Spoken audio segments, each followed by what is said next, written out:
Finding your passion is important.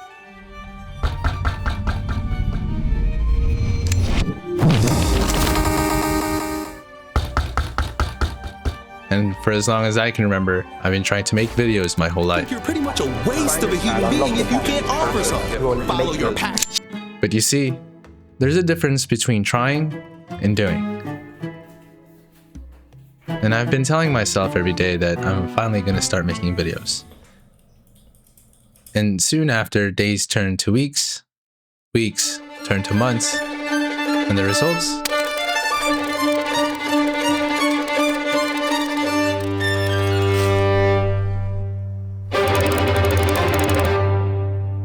Haven't really turned out the way I wanted. But why? Why is it so hard? And how do you make a video? Here's what I learned. A good video needs a good story. And a good story, it starts with ideas.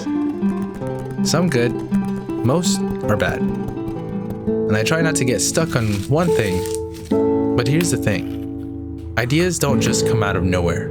You have to go looking for them.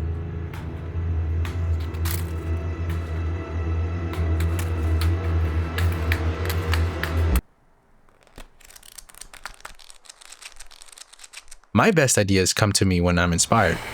And to get inspired, I need to do a few things. Things that make me feel something. Like going for a drive, feeling the crunch of grass under my feet, listening to that one song that hits me every single time. That meal that makes you just pause mid-bite because it's that good. And with all those bad ideas, eventually, it dawns on you that there was one idea that was so great, it serves as rocket fuel for the rest of your script. But wait, what if it has been done before? What if it's not original? What if it's just bad? That's when the voices start. You know the voices that live rent-free in your head, whispering things like, who do you think you are? Why do you think this is good? Do you even know what you're doing?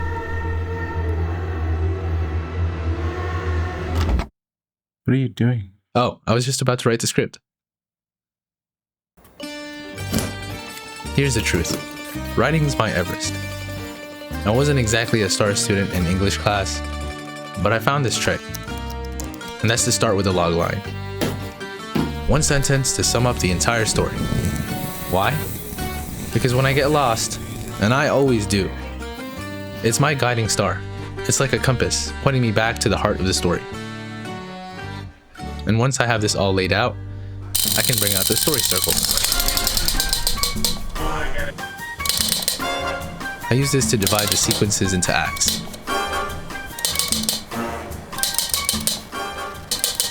It helps me organize this story. Now, a typical plot structure is great, but it's hard for me to get a more detailed look at all the micro stories and how they all interact with each other when I'm using a picture of a mountain.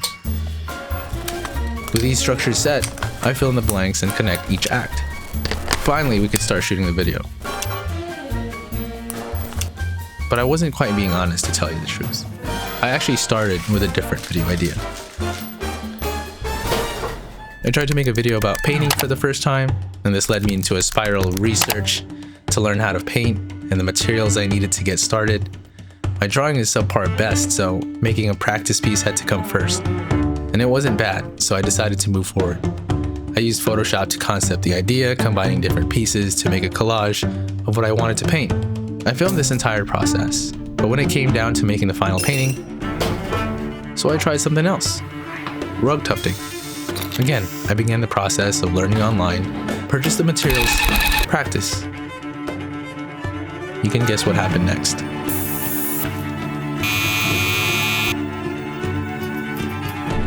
I call this the death cycle, the graveyard of ideas that never make it past editing.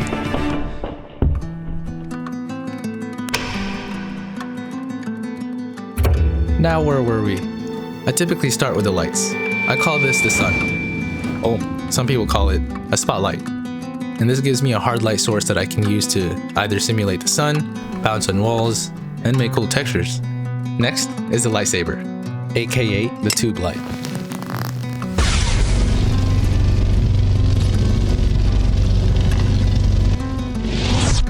You can use it as a key, fill, or edge light. And finally, this is my light mat. It's just a light mat, but I love using it for top-down lighting.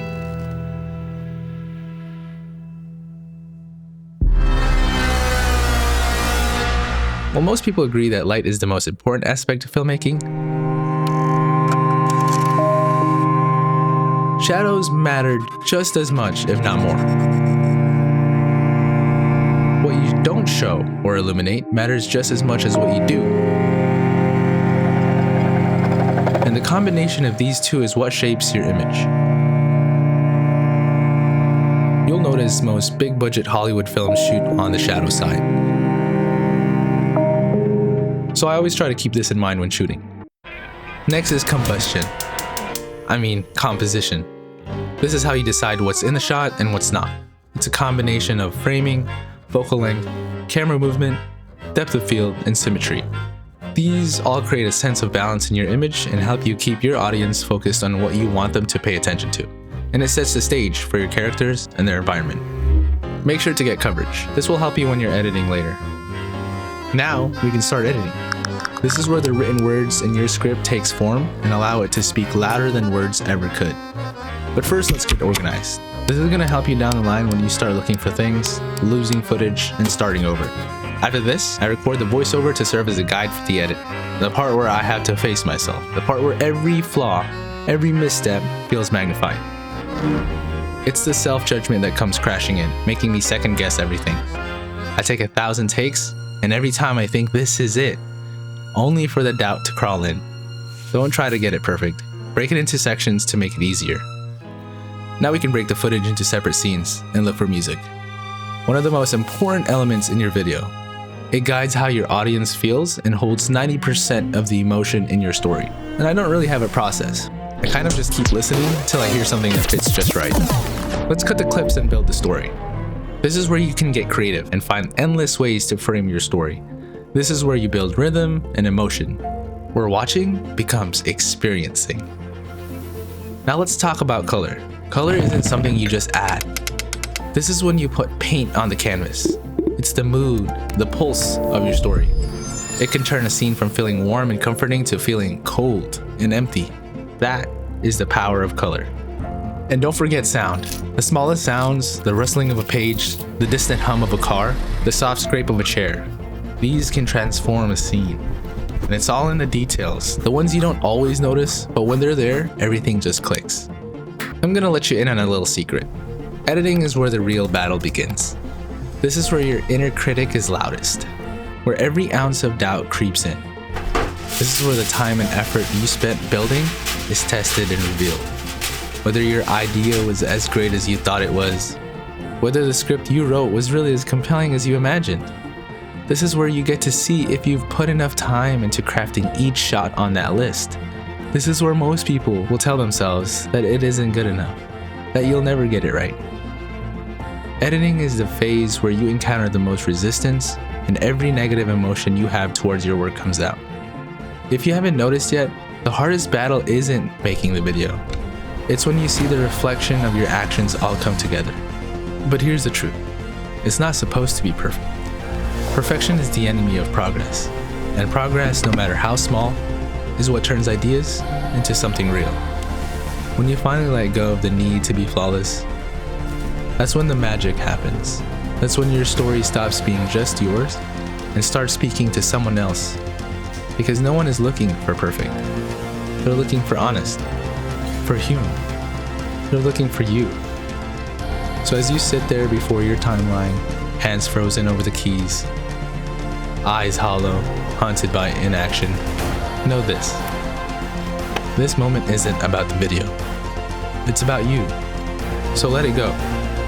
Because that imperfect video might just find its way to the hearts of those who need it most.